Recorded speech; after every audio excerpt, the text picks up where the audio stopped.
Buenas noches, un gusto poder saludarles el día de hoy. Estamos muy contentos de poder participar con ustedes de esta instancia que corresponde a la presentación de nuestro primer libro como núcleo Fe Pública. Y es una alegría enorme poder compartir esta publicación que no es azaroso, sino que tiene una planificación que haya aparecido en el mes de octubre, a un año de lo que se conoce como estallido social. Algunos le dan el nombre de revuelta o reventón social, dependiendo de la escuela teórica a la que se suscribe o la pertenencia política también al respecto.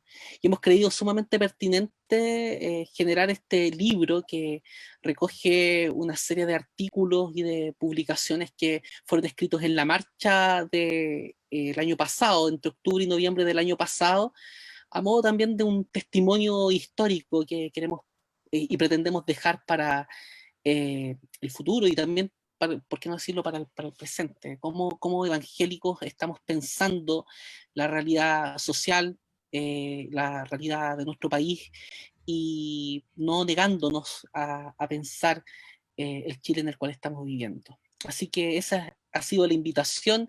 Esperamos que muchos de ustedes puedan ya haber adquirido el texto, el ebook en Amazon. Tiene un precio muy simbólico. El otro libro cuesta un poquito, pero hay algunas alternativas como para buscar adquirirlo con mayor facilidad. Sin mayor preámbulo, voy a presentar primero en términos generales a quienes nos acompañan como presentadores del libro, va a ser el mismo orden en que vamos a ir dando la palabra a quienes van a presentar. En primer lugar, Luis Bahamondes, doctor en Ciencias de las Religiones de la Universidad Complutense de Madrid, académico de la Universidad de Chile y de la Universidad Alberto Hurtado. También nos acompaña Dominique Manríquez, cientista política de la Universidad de Artes y Ciencias Sociales y coordinadora de la Red Teológica de Estudiantes. Y también nos acompaña José Peña, pastor de la Iglesia Evangélica de Providencia y egresado del programa de Magíster en Teología de la Pontificia Universidad Católica, director también del Instituto Evangélico de Teología. Y en estas cosas de la vida me permito salir un poquito del libreto. Un gusto encontrarme con el profesor José, que fue mi profesor en el Instituto Bíblico Nacional.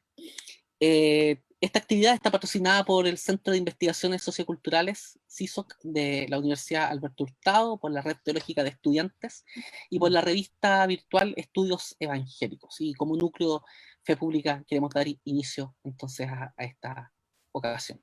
Voy a darle la palabra al profesor Luis Famondes para que dé comienzo a las reflexiones en torno a nuestro primer libro. Luis, un gusto. Buenas tardes a todos y todas.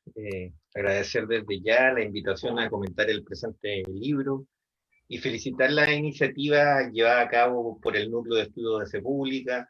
En este caso también saludar y felicitar a sus autores y autoras, a Javier Abarca, Luis Aranguis, María Jesús Cordero, Gonzalo David, Jonathan Muñoz y Luis Pino. Considerando que el tiempo es acotado para poder comentar el presente texto, quisiera proponerles articular esta reflexión, este pequeño espacio en torno a tres ideas fuerza que a mi juicio cruzan todo el documento, entre ellos, uno, la violencia; dos, el rol de los evangélicos en este escenario de convulsión social; y otro punto que a mi juicio logra poder ser leído como un eje articulador es la búsqueda por justicia y dignidad. Ahí lo veo como un todo. Desde esta perspectiva, el texto logra acercarse al fenómeno propiamente tal, al estallido social, a la protesta, a los principales objetivos que persigue la sociedad en esta movilización social de octubre del año 2019. El análisis de los autores y autoras es un análisis que es multidisciplinar. Uno puede ver trazos de elementos propios de la teología, pero también de la filosofía, de la sociología, de la historia, en fin, lo cual le aporta elementos que son bien sustanciales, enriqueciendo el análisis que que ustedes también nos proponen y el desafío que ello implica. Una primera observación del texto que encuentro que es interesante aparece desde ya enunciada en la presentación del mismo documento y que curiosamente me hizo recordar algunas cosas que a uno le enseñan en la universidad. A mí me dijeron en la universidad que básicamente uno no iba a la universidad a buscar respuestas, sino a aprender a hacer preguntas. Y el texto, una de las cosas que a mí me deja en términos de síntesis, es un sinnúmero de interrogantes y de preguntas que quisiera compartir con ustedes. Desde esta perspectiva, a modo de ejemplo, en la presentación del libro se argumenta como un principio, comillas, y allí lo cito a ustedes, dicen, anhelamos ver un despertar de la iglesia en nuestro país y en nuestra región. Cierra comillas. Yo me pregunto de inmediato, ¿un despertar para qué? O por otra parte, ¿qué implica despertar en este contexto en términos eclesiales? Eh, de inmediato comienza el desarrollo de los autores y al parecer uno podría señalar que las profundas injusticias acumuladas durante décadas en nuestro país exigen algo más que oraciones, como nos sugiere Jonathan Muñoz en su texto, o políticas de focalización, como nos proponen los economistas, pues ambas acciones apuntan a públicos que son objetivos. Cuando los modelos económicos no hablan de focalización, básicamente lo que están haciendo es un modelo que es selectivo de priorización de recursos para determinado público. Cuando hablamos de intencionar y de buena manera la idea de la oración por el país, la oración por la sociedad, en fin, también yo tendría ojo en que también se está hablando de un público objetivo, que es un público cristiano, un público creyente, eh, y tengo la sensación de que básicamente el estallido social, la revuelta social, como queramos llamarlo, exige ir más allá de los propios. Desde esta perspectiva, como señalaba, ambas propuestas apuntan a público objetivo. Desde mi punto de vista, lo que exige el fenómeno en cuestión, más que oración o más que focalización, es simplemente comprensión. Algo tan cristiano como ponerse en el lugar del otro. La búsqueda de justicia exige actos concretos para una población a la que toda señal de espera le resuena a postergación, como un primer punto. Quizás es tiempo, desde mi punto de vista, que los evangélicos, quienes han padecido en su trayectoria nacional la pobreza, la discriminación, la segregación, pero que también han sido capaces de poder revertir esta situación compleja de precarización, de carencia, en fin, que hoy día está en el centro del debate político y público, puedan contribuir a generar espacios de entendimiento en un Chile polarizado, colocando su capital cultural, su capital social, su capital político, a disposición de la comprensión del otro. Pues es interesante porque pues no están, los evangélicos no están indemnes, no son indemnes de ser vistos como herodianos o celotes, como por el resto de la población, como nos propone también Luis Pino. Un ejemplo de aquello lo hemos visto en el último tiempo, donde la polarización política también ha alcanzado la iglesia evangélica, llegando inclusive a, comillas, a apropiarse de Dios para beneficio electoral. Lo hemos visto en la franja política, por ejemplo. Por lo tanto, esta idea me hizo mucho sentido de ser vistos como herodianos o celotes, me parece que es muy gráfica para poder demostrar el actual escenario de polarización e intentar, digamos, contribuir desde un punto de no de la lógica dicotómica o de la lógica de polarización, sino desde una perspectiva de contribución. Resulta interesante desde mi punto de vista también el debate que nos expone en otro de los textos, Jonathan Muñoz, referido al rol del Estado, que es otro elemento que también es muy central en el debate político hoy por hoy, y que se encuentra precisamente también en el centro, señala él, de las discusiones cotidianas dentro de ciertas agrupaciones evangélicas. Creo que más que un debate entre paternalismo, el paternalismo propio del Estado, o por otra parte de las lecturas más liberales, lo que hay detrás de estas posturas es una profunda desconfianza de los sujetos. Creo que alguna vez hemos escuchado frases como quieren que les regalen todo, la gente no quiere trabajar, o bien el neoliberalismo ha convertido a Chile en un país exitoso gracias a la libertad, o en este país no sé, quien no prospera es porque no quiere, cosas de ese tipo. De uno u otro lado, básicamente lo que han habido es a ratos descalificaciones, prejuicios, tanto de una mirada más liberal como proyecto país, o desde una mirada, digamos, estatista, más paternalista, respecto, digamos, a cómo se va a realizar la focalización de las coberturas en un potencial estado de bienestar. Desde esta perspectiva, me encuentro que es interesante, digamos, el debate que se proponen estos textos, digamos, y que básicamente me llevan a preguntarme qué tipo de Estado el que nos proponen las comunidades evangélicas. ¿Es el liberal? ¿Es el estatal? ¿Es otro modelo? ¿Cuál es el modelo que nos proponen? Creo que el solo hecho de instalarlo ya en el debate público podría contribuir y podría constituirse como un aporte a el actual escenario que estamos viviendo. Parafraseando por otra parte otro de los textos que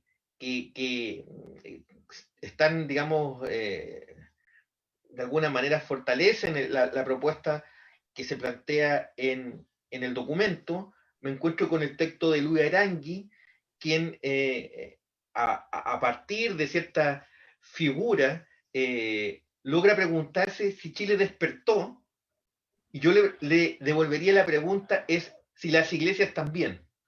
Eh, y si Chile despertó y se alzó, por ejemplo, frente a los abusos, a la corrupción, a la desigualdad, al machismo, a la serie de demandas y consignas que probablemente todos hemos visto por televisión o quienes hemos recorrido las calles durante prácticamente un año viendo este tipo de consignas, ¿cuál es la realidad de las comunidades evangélicas en estas materias?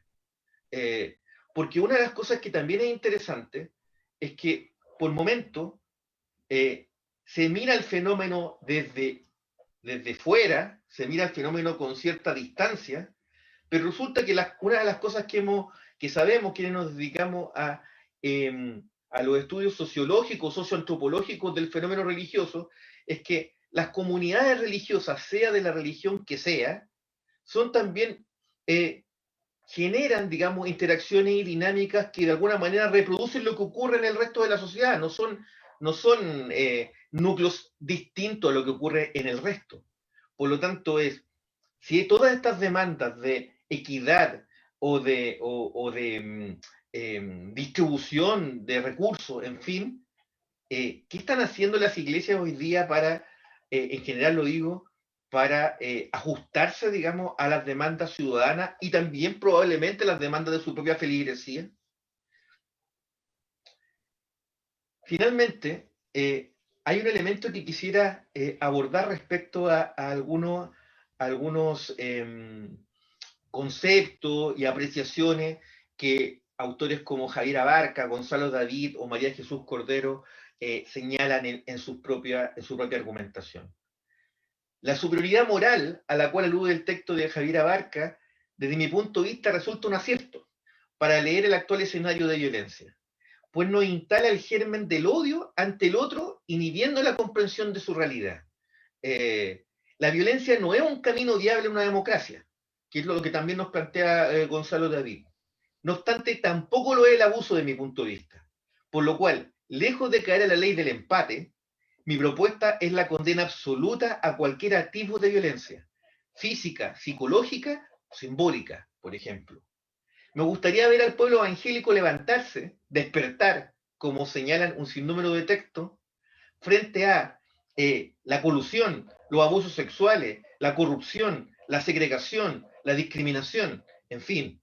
Pues como señala María Jesús Cordero, y la cito, la injusticia produjo rabia y resentimiento, cambiando el valor moral, perdón, de las cosas. Eh, He querido en estos pocos minutos, básicamente, sintetizar algunos de los puntos o conceptos que a mi juicio son centrales para poder comprender el fenómeno del estallido social. Como ya he señalado en la presentación inicial, elementos como el despertar, como la violencia o por otra parte la búsqueda por la dignidad y la justicia, si bien son elementos que son centrales en cualquier análisis, sea sociológico, antropológico, o político, o también teológico, en este caso, una de las cosas que aporta el texto básicamente es que instala un sinnúmero de preguntas que nos llevan a plantearnos probablemente nuevas respuestas para enfrentar un escenario que es muy distinto a lo que nosotros hemos conocido.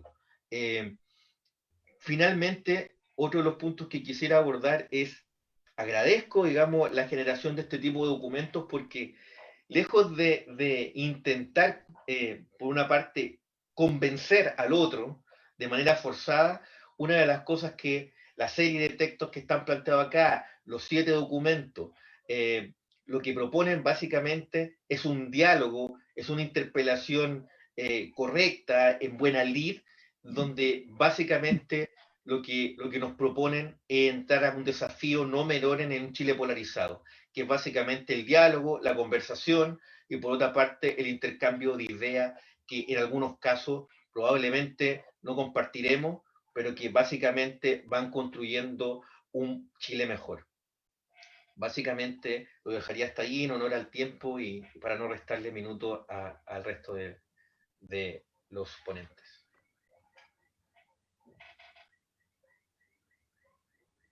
Muchas gracias, Luis, por tu presentación, súper ajustada, digamos, al tiempo, incluso quedaron algunos minutitos ahí en el tiempo. Así que muchas gracias por tu exposición. Vamos a dar la palabra ahora a Dominique Manríquez para que también pueda expresar sus ideas en torno a nuestro primer libro.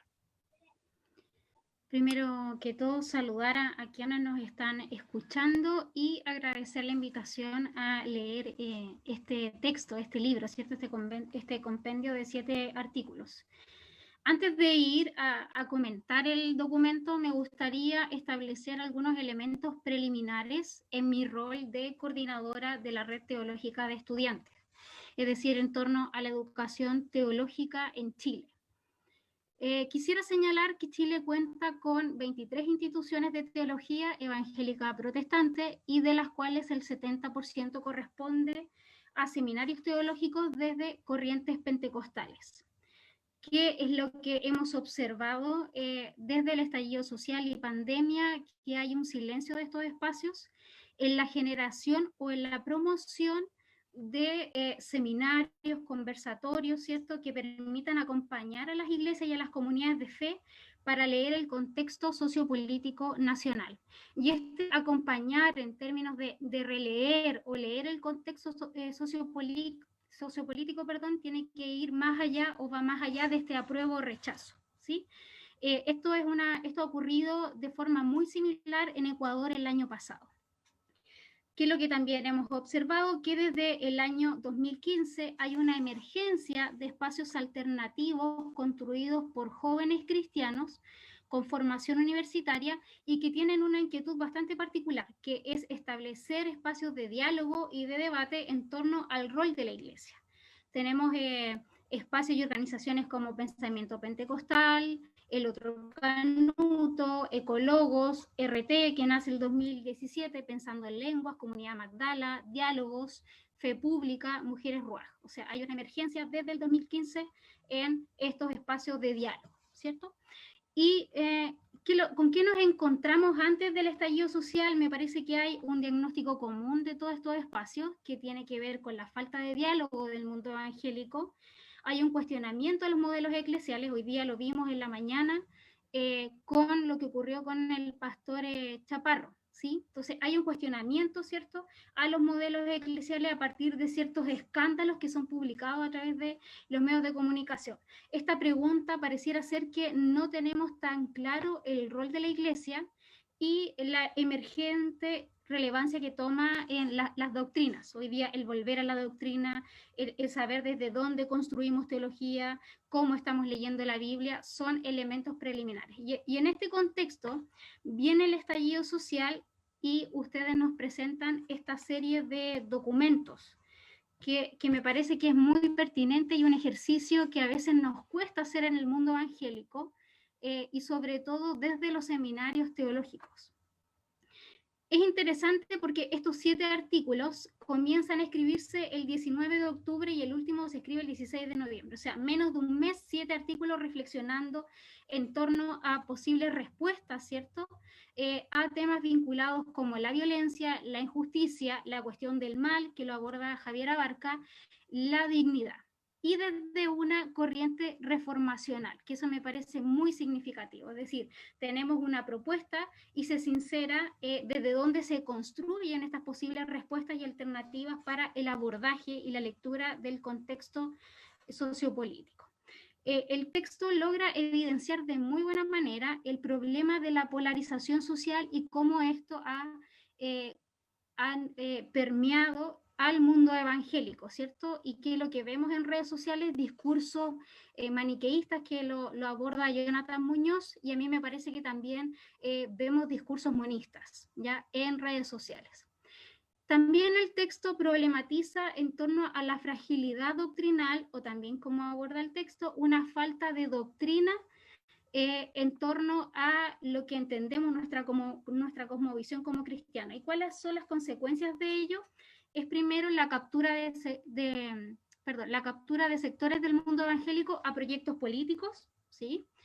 Y lo segundo es que esta captura de sectores evangélicos a estos proyectos políticos o ideológicos genera una reducción de la experiencia cristiana.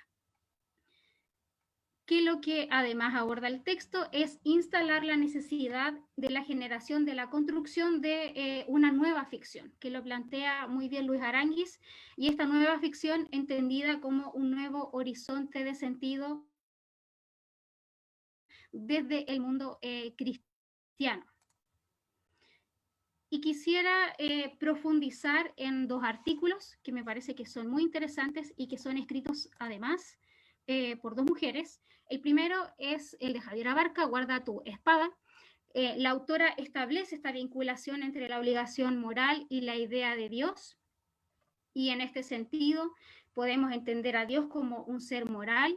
¿Cómo se observa eso? ¿Cómo lo observa la autora? Es a partir de los acontecimientos que se relatan en el texto bíblico y la ley, entregando ambos acontecimientos y la ley lineamientos para el comportamiento y la conducta del pueblo israelita. Por lo tanto, lo que nos va a proponer la autora es que pensar en el bien y el mal hay que pensarlo como una realidad objetiva. Y ahí va a tomar desde la la corriente de pensamiento calvinista, que nos propone esta idea de ley interior, ¿cierto? Que Dios nos muestra y se revela a partir de qué es lo que es el bien y qué es lo que es el mal. La autora además nos advierte sobre los peligros de caer en un relativismo moral. Sin embargo, hay que ser conscientes de que constantemente como seres humanos vamos a cometer errores. Y ahí que lo que va a hacer es, va a hacer una descripción o cómo ella va a entender o cómo va a dar respuesta al problema del mal, y va a tomar de Agustín de Hipona para señalar que el mal es la disminución del ser, o podríamos entender al mal como la ausencia del bien. Y ahí me parece que aborda de forma bastante directa estas discusiones maniqueas, ¿cierto? Que el bien y el mal serían casi 2 principios existentes, que son fuerzas que se están disputando constantemente, que es algo que se da mucho en el mundo evangélico, está también conocida como mirada dualista. Y entendiendo y estableciendo ciertos parámetros para la comprensión de la cuestión del mal, hace un reconocimiento de la maldad en la institucionalidad chilena. Y ahí se hace la pregunta, bueno, frente a esta maldad existente, ¿cómo debiese reaccionar un cristiano o una cristiana? Y ahí ella va a tomar el caso de Fed y va a decir que el mal se presenta como una acción benéfica bajo aspecto de luz. Y aquí va a plantear un elemento fundamental para pensar el problema de la violencia en cuanto a cuando los oprimidos se vuelven opresores, ¿cierto? Lo que hablaba el profesor Luis en torno a esta superioridad moral que se gesta en aquellos que han sido oprimidos. Y ahí se genera, uno podría decir, la creación de una ficción, o sea, es decir, amo tanto la justicia que odio a mi opresor. Y en este sentido, bueno, ¿qué se puede hacer o qué debiésemos hacer como cristianos? Y sabemos que por el mismo relato bíblico es que Dios se identifica con el oprimido, ¿cierto? Esta triada de pobre, huérfano y viuda. Y está la radicalidad de la propuesta, ¿cierto? De Dios en términos de esta opción por el oprimido, es que interviene en la historia a favor de ellos. Y en esto quiero evitar caer en estos esencialismos de decir, bueno, todo lo demás queda fuera, ¿ya? El principio de la justicia para la autora es el amor a Dios y al prójimo. Por lo tanto, es cómo vencemos el mal, es con la práctica sistemática del bien. Además, le sumaría que leer la Biblia hoy día como evangélicos se torna fundamental, pero no con cualquier clave hermenéutica.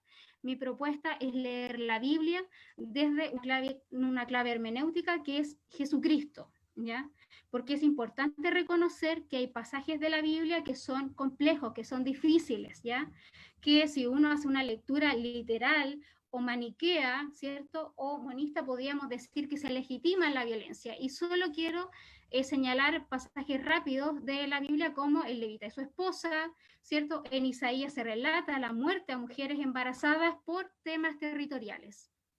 Por lo tanto, me parece que ahí hay que sumar en torno a esta pregunta que le hace Jesús, es, bueno, ¿cómo leemos? Hoy día podríamos decir con qué clave hermenéutica estamos leyendo la Biblia, y esta propuesta de combatir la violencia con la práctica del bien, me parece que es fundamental. Esta violencia, o sea, se plantea una violencia no activa, podríamos señalar. Rápidamente quiero abordar también el artículo que escribe María Jesús sobre el libro de Miqueas, ya también para el abordaje. Ella aborda un elemento muy interesante que tiene que ver con la figura del lumpen, ya que se ha dado mucho en términos discursivos a partir del estallido social, y ella va a colocar a disposición, ya, la tradición profética, en especial el libro de Miqueas.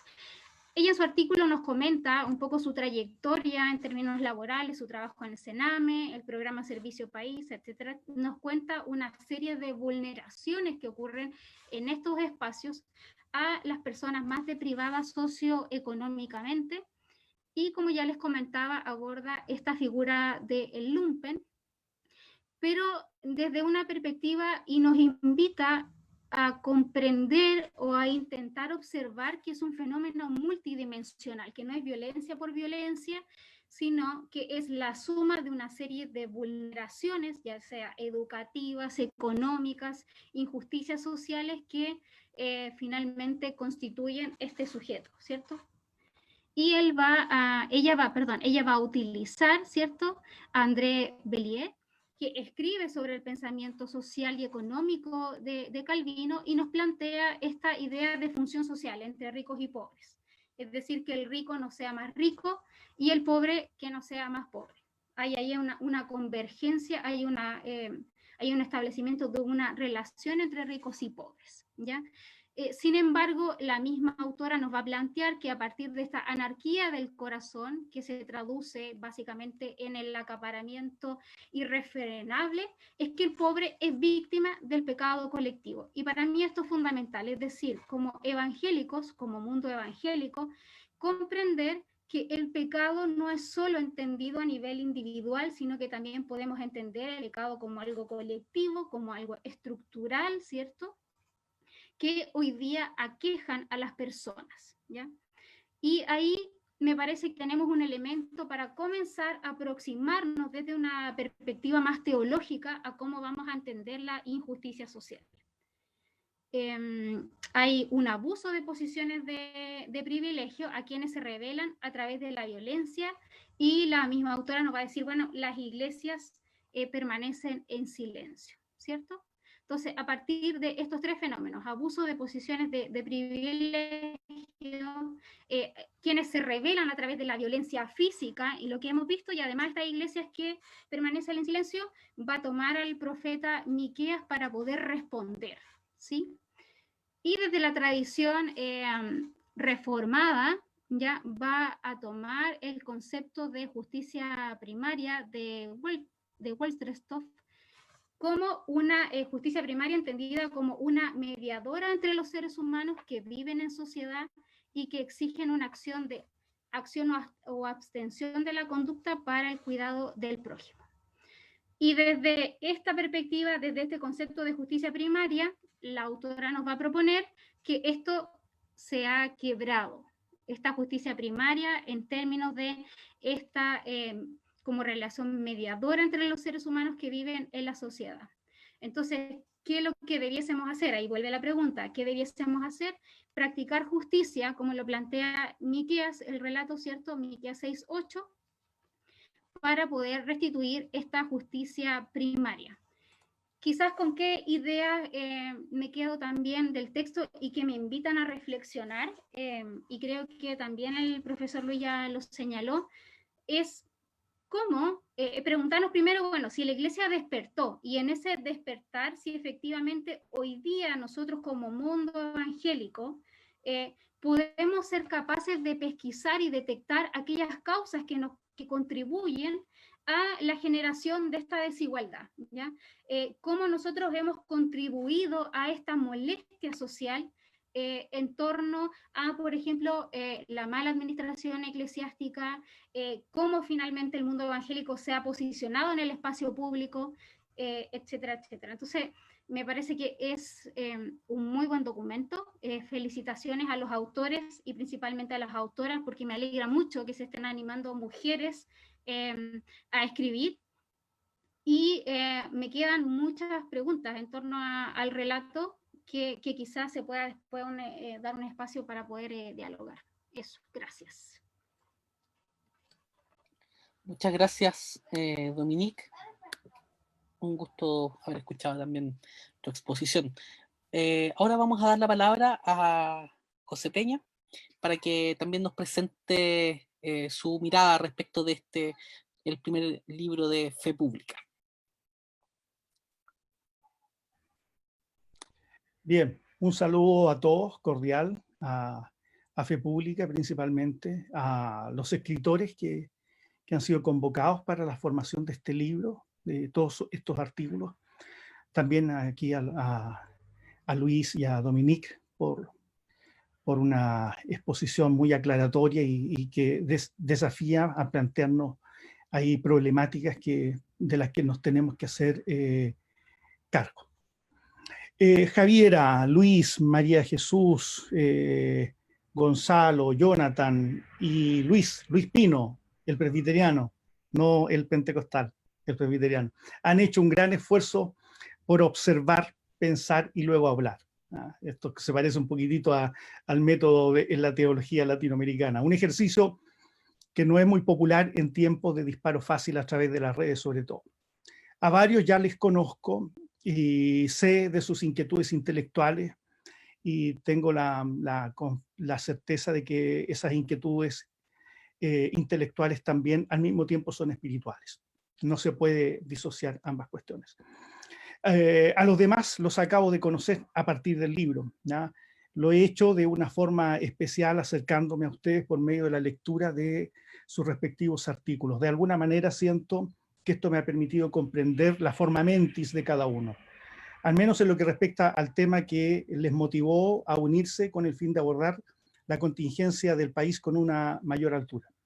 Algo de sus corazones pude advertir, conocer al leerles, y les agradezco por esta apertura y sinceridad con la que escriben. El carácter multidisciplinario de los autores se convierte en una riqueza que adjunta valor a este libro, sobre todo cuando sabemos que la reflexión de la fe actual, especialmente, yo estoy pensando en una teología sistemática y por lo mismo, consiguientemente, la teología práctica, requieren, obviamente, del aporte de otros conocimientos. Hoy la dogmática no puede encerrarse en sí misma, menos una teología práctica y pastoral. Por lo tanto, la mirada que cada uno le da desde ese ámbito multidisciplinario es todo un aporte. Así, el derecho, las ciencias humanas, las letras y la siempre querida amiga filosofía, que ahora es amiga y no esclava, se convierten en interlocutoras legítimas para que la teología y la pastoral que surge de ella logren, en definitiva, comprender mejor el contexto social, político que vive Chile y de qué manera establece un discurso, un relato que puede hacer un aporte, como lo decía Dominique, como lo decía Luis, para la problemática chilena actual. Pero los autores no se han quedado simplemente en la mirada que pudieran ofrecer con bastante facilidad a partir de sus disciplinas. Junto con ellos se han asegurado por el elemento cristiano evangélico, ¿ya? Se han asegurado porque ese elemento cristiano evangélico, especialmente de tinte reformacional, ¿ya? Y que se agradece que esté bien delatado, se haga presente en todo el libro, ¿ya? Y cosa que aporta mucho más al leitmotiv del mismo. Es evidente que ha primado una intencionalidad evangélica reformacional por encima de sus especificidades profesionales. La identidad evangélica se hace presente en los autores a través de las escrituras y la tradición. Ahí hay un manejo que también hay que agradecer. Y con ello demuestran que no solo quieren avanzar hacia adelante, sino que al mismo tiempo intentan hacerlo siendo continuadores de ese legado reformacional que aluden a menudo. Y obviamente, a modo de observación, van a tener que profundizar en el trayecto, ¿no?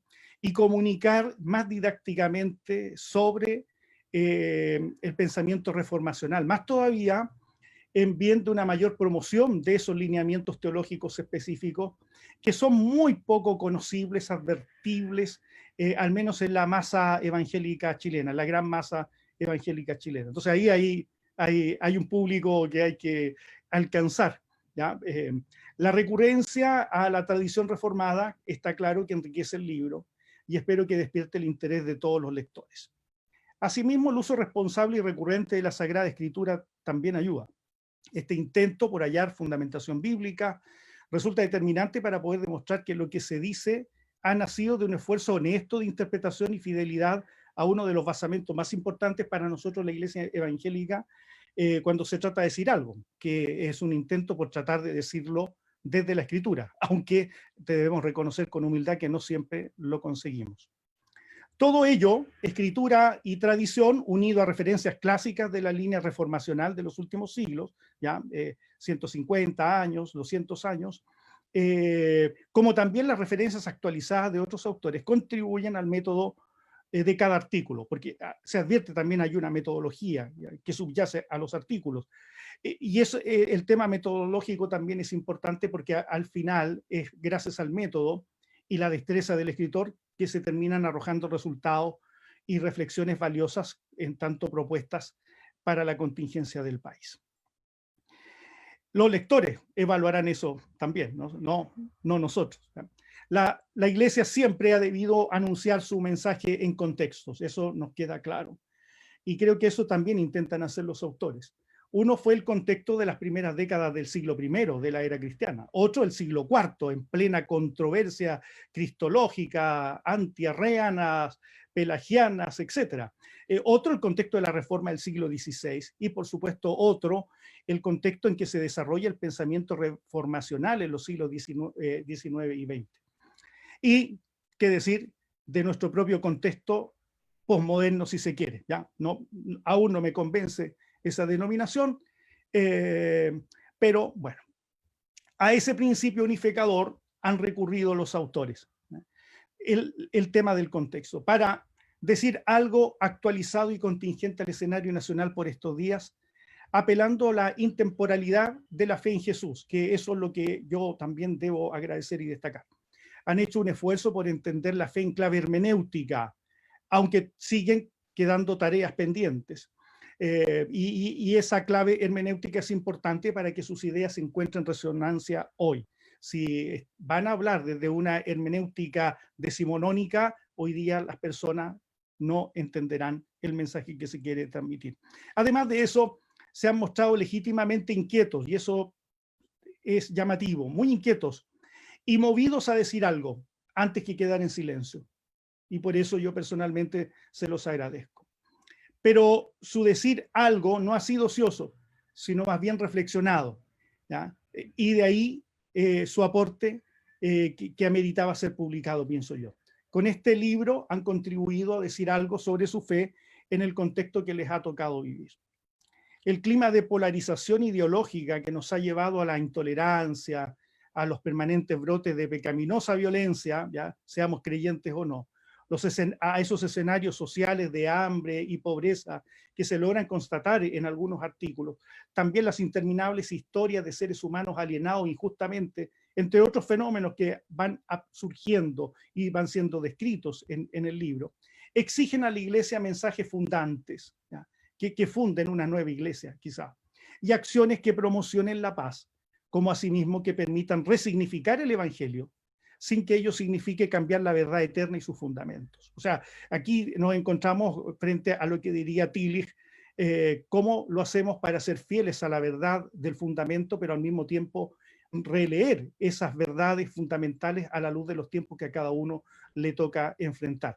Desde este fundamento que no puede ser movido, porque la verdad desde el punto de vista de la fe cristiana no se pueden remover, pero desde esa verdad se puede construir la paz, un objetivo temático en el que los autores se han afanado en proponer al lector una y otra vez.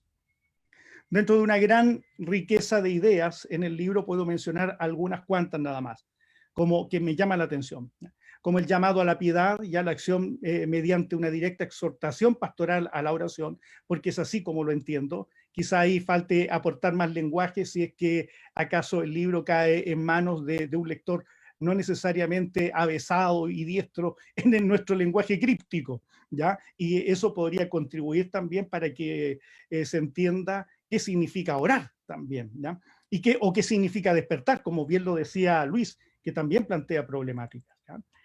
También el convencimiento de que Dios lo sostiene todo y que debemos actuar en el mundo dinámicamente, en coherencia a esa justicia de Dios.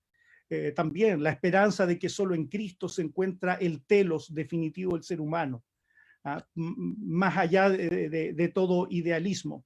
La invitación a superar los maniqueísmos dualistas ya mencionados, para dar el definitivo crédito que merece el soberano poder y acción divino.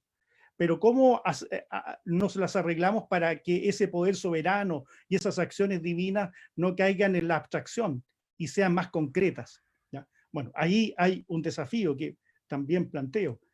Además, la invitación a la unidad mediante el diálogo entre las iglesias. Hay mucho que avanzar en el tema de la unidad de la iglesia y ahí sigue provocando escozor la palabra ecumenismo. Cómo entender bien el valor trascendental en la idea de dignidad sin caer por ello en particularismos ideológicos que instrumentalmente buscan apropiarse de un universal, es decir, hacer su idea un universal en el entendido de que nunca ha dejado de ser algo particular. ¿De qué manera ir más allá del significante a propósito de dignidad para discernir su significado y sus múltiples significados, como bien lo dice Luis Aranguis? Y si logramos profundizar en ese significado último desde el horizonte cristiano, ¿no deberíamos ver en ello también la posibilidad para recuperar el discurso de la dignidad, solo que ahora desde la fe?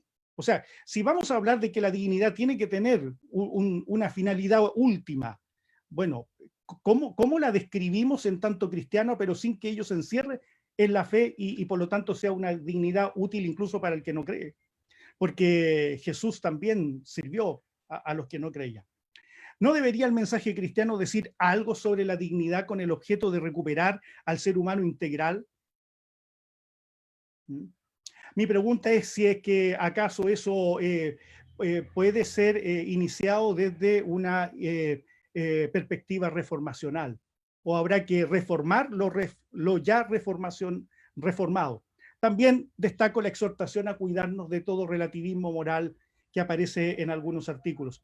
Pero en lugar de eso, inspirarnos mejor tanto en la ordenanza objetiva de Dios en su palabra, como también de aquella ley interior que él mismo ha puesto en nosotros como don, que aparece en un artículo muy interesante.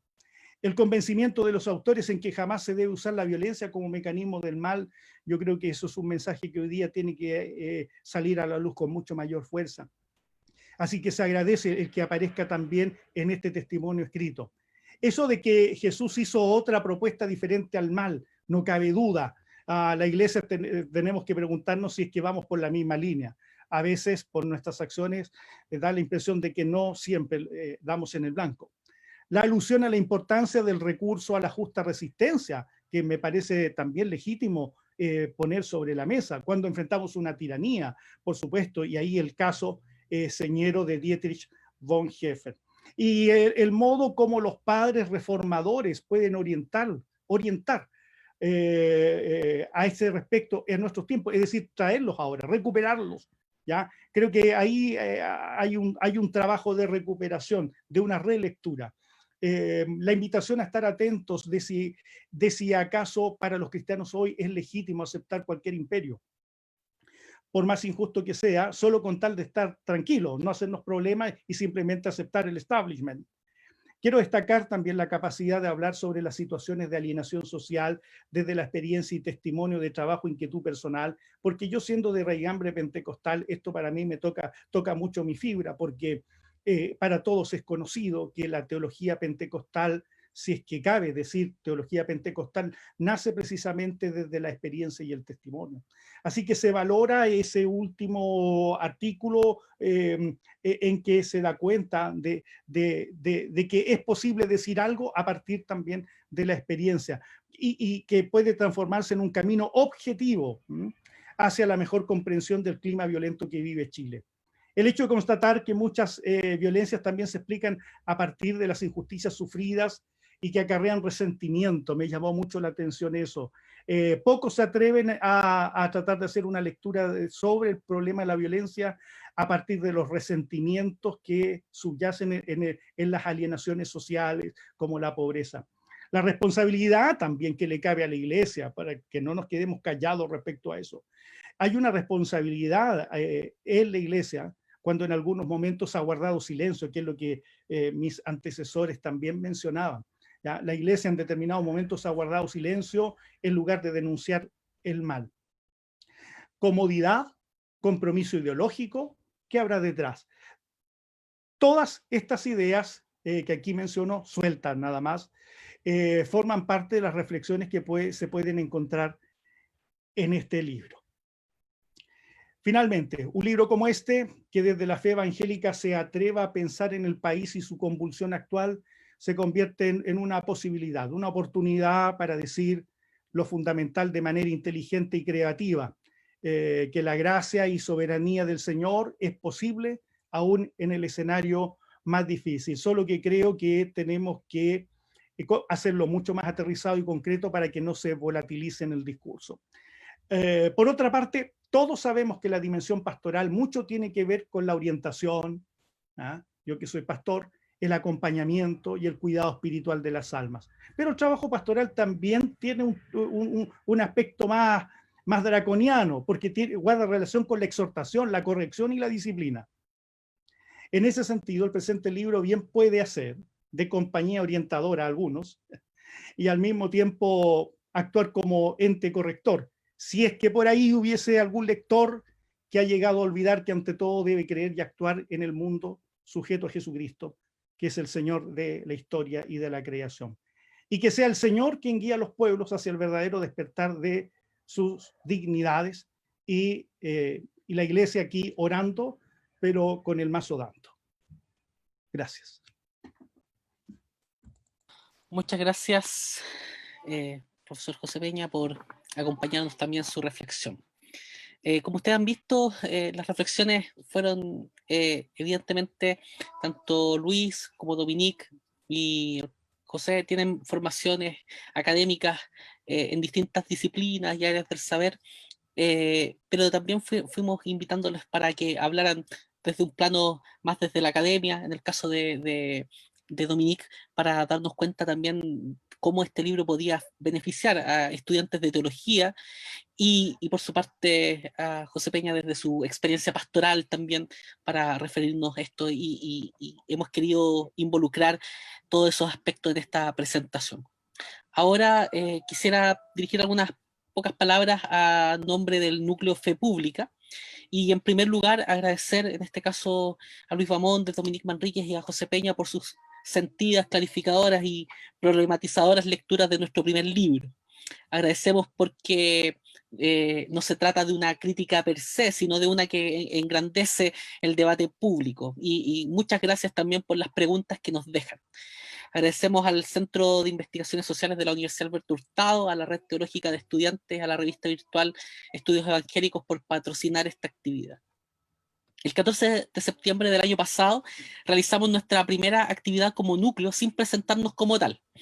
Teníamos pensado continuar con calma y lanzarnos al espacio público con el nombre de nuestro núcleo, este que menciona la fe pública, a la par de nuestro primer libro, que terminará siendo el segundo, y que buscará presentar a 5 autores reformacionales fundamentales, Kuyper, Dooyeweerd, Wolterstorff, Plantinga y Gutzbard, que fueron mencionados en algunas de las reflexiones, pero no más allá de esa referencia.